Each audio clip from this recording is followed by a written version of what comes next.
Welcome back to KTN Friday Briefing. Remember, you can talk to us, interact with us, ask Lemayan any question that you have. Hashtag Friday Briefing on the number 22155. We'd like to hear your thoughts about what we'll be speaking about. Thank you so much, Elijah, for having you.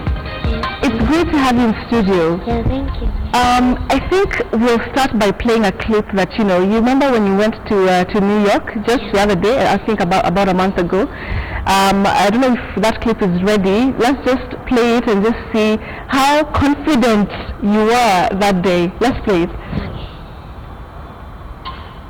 But if the cure will not be there yet, at least I shall be taking my ARV medication every day on time. This is my mother. She has been my mentor since I was born. She's the one whom I love so dearly.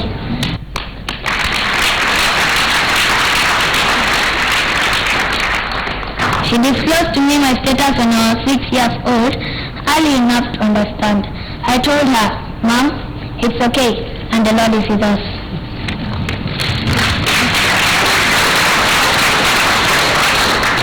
What really bothers me is stigma and discrimination. In my country, things have changed just a little bit. We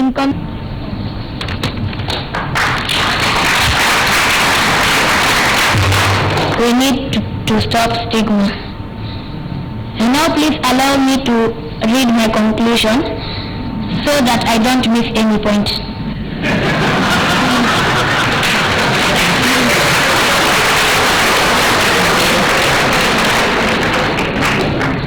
We are children. We have rights, and we have a future.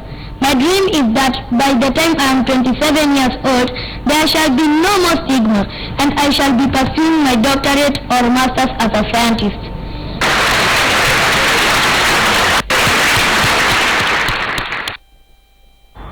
A standing ovation for you, and the young man talking right there at the UN General Assembly is little or young man sitting right next to me, Elijah Lemayan. He's living positively, inspiring more and more people. You saw there, inspiring presidents. Tell me, how was it like speaking in front of all those people? It was so exciting. Okay.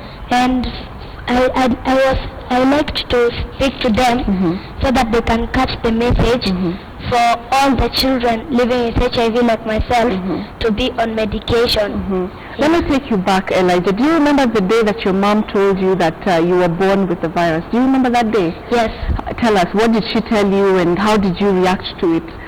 Okay, first she started by throwing some storybooks down on the floor, and then I started coming by picking them up.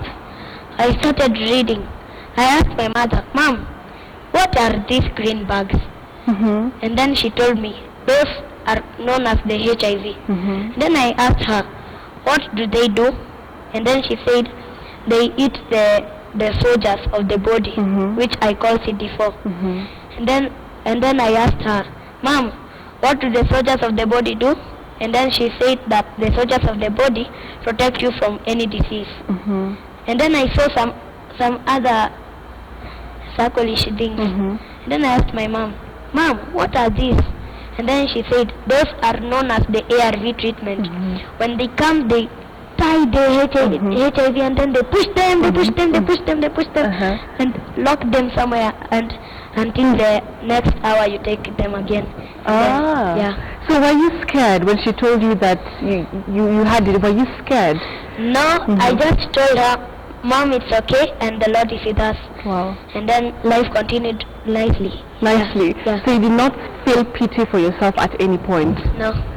You are this strong young man. I was very, I just thought that it was just okay. It was just okay. And the Lord was going to be with us anyways, yeah. Wow, brilliant. Okay, fine. So let's talk about school. You're very passionate about stigmatization, and you spoke about it during the General Assembly. Why is it that you're very passionate about talking about this issue? Okay, I want the stigma to end, because this stigma, maybe it's the one which makes even the children living with HIV to die. Because they will fear, and even they'll fear even to take the medication. Like, let me tell you one story. In Kisumu, I heard that people two pupils were thrown out of the class, and they were told to learn outside just because they were HIV positive, and one had rashes all over. And the other one, the pupil who was a boarder, the teacher took the ARV medication, started showing the whole class. So what? Yeah. Wow. Now that makes people feel bad, and it will make even you to stop Going taking to school, taking the taking medication. the medication, and then it will lead to death. Have you ever experienced stigma? Yes, I've ever experienced stigma. Back in the place where we used to live in Mweki, when I went to play, the children used to say, "Don't touch me, you'll give me the virus," and I used to feel bad.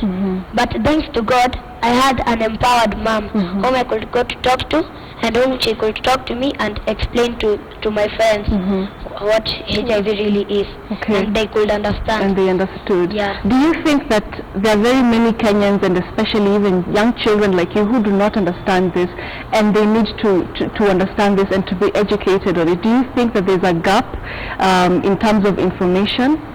Yes, the children should be informed earlier, and they should know about this HIV, and they should not be afraid of it. It's not a bad thing. It's not a bad thing. It's just because there's a difference between HIV and AIDS. HIV is a virus, and AIDS is a disease. Yes. You know, some of them may think that they have AIDS also, and it's not that. Maybe if you stop your medication, it will lead you to AIDS and then lead you to death. But when you take it nicely, you will still stay well, and yeah. Let's talk about the message that, when we started the show, you told me that you hope that the presidents, the heads of state who are there, and those high-profile individuals took something home. Let's go to that. What is it that you'd like those presidents, as you said, who are there that day listening to you, they even stood up and gave you a standing ovation? What is it that you would want them to do in their different countries? I'd like the presidents who listened to me, who would have gone when they went to their countries, they would have told the government that all the children, there's this young boy who told us all the children living with HIV should be put on ARVs medication. Yeah, and that will be very happy. I'll be very happy when that happens. What do you want to do when you grow up? Because you already have an old soul, but what is it that you want to pursue? I'd like to be a scientist, and I'd like to find the cure of the ARV, of the HIV. Of HIV. Yeah. Wow. Do you have sisters or brothers? I have a young brother who is turning 3 years, and he's negative. And he's negative. Yeah. I want to bring in Mom, because you're very passionate about her, and I'll ask Mom, she's called Evelyn Simaloy, to just come in and join you. You spoke so well about your mom during the assembly. Let's talk about the support that she's given you, and the importance of parents giving support to their children, even though they're not, even if they do not have HIV. Welcome. Karibu sana. Join us. This is Evelyn Simaloy. She is Elijah's mother. You saw her in the clip there, just holding on to Elijah. We'll get to you in a short while. But tell us about her, Elijah. What do you feel, especially when you say that she supports you so much? What challenge can you pose to parents who are watching and they do not give that much of a support to their children? Okay, my mom is a very empowered mom, and it's good she told me my status early enough, and it will be good when all the other parents will tell their younger children their status early enough, so that they will understand when they grow up. Wow. Even let me come to you. At what point did you decide that I want to tell Elijah that he is HIV positive? I decided to tell him about his status the moment I saw that he was growing up fast now, and he could read. It was a point of him understanding things. He could tell right from wrong. He could maybe wash himself, he feed himself, so he was old enough to at least understand. If you tell him this is good, this is bad, that was a proper stage enough to tell him, okay, this is how it is. And he talks a lot about you empowering him. What does that mean? What is it that you actively do to support him, to empower him such that he can actually speak in front of people that way and speak so positively and even inspire heads of states? With Elijah, it was something, first of all, inborn, that ever since he was a very little boy, he was always outspoken, always curious about, wanting to know things and understand how this works here and why and where.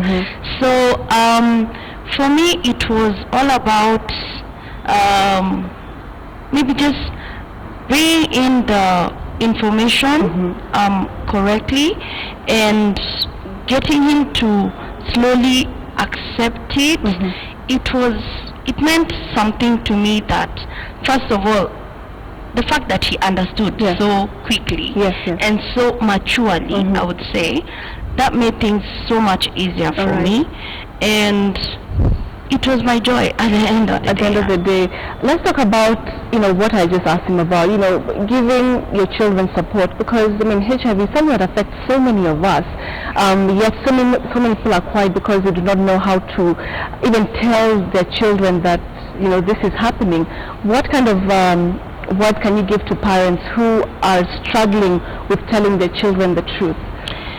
I encourage parents to tell children, parents and guardians. I'm talking about guardians as well, because we have orphaned children living with HIV and their parents are already gone, and so they are being taken care of by guardians. And you have also positive parents who have positive children. It is so crucial, it is so important to keep these kids in the light. Let them know the truth.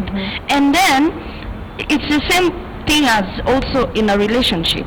Disclose to your partner as early as possible. This way you'll be able to determine whether there's true love or not. Same case with your relationship with your child. Tell that child as early as possible. That child will grow continuing to love you and trust you just the way they have ever since the beginning. But if you just keep it as a secret for a long time, then all of a sudden maybe the kid is hearing from here, hey, this kid, I think you're positive, you're taking medication, this medication is for this. They start hearing rumors from outside, then finally come and ask you, or maybe you, and then you break it to them in such a way, maybe they'll get so mad because they already got this very bad information about HIV. Then you will break the trust between you and your child. So it is so important to just tell them from the word go, as soon as they can understand, talk to them about it. Same way you talk about sex, talk about HIV. The same way. Wow. So we'll get back to this conversation shortly. If you have any questions that you want Elijah or the mom to answer, please tweet us. The hashtag is the Friday Briefing. For now, I want Elijah to do something fun, because he's such a outspoken young man and he speaks so well. So I want you to come and read the news for us. You know the way you were introduced to the show so well? Alright, come, join me.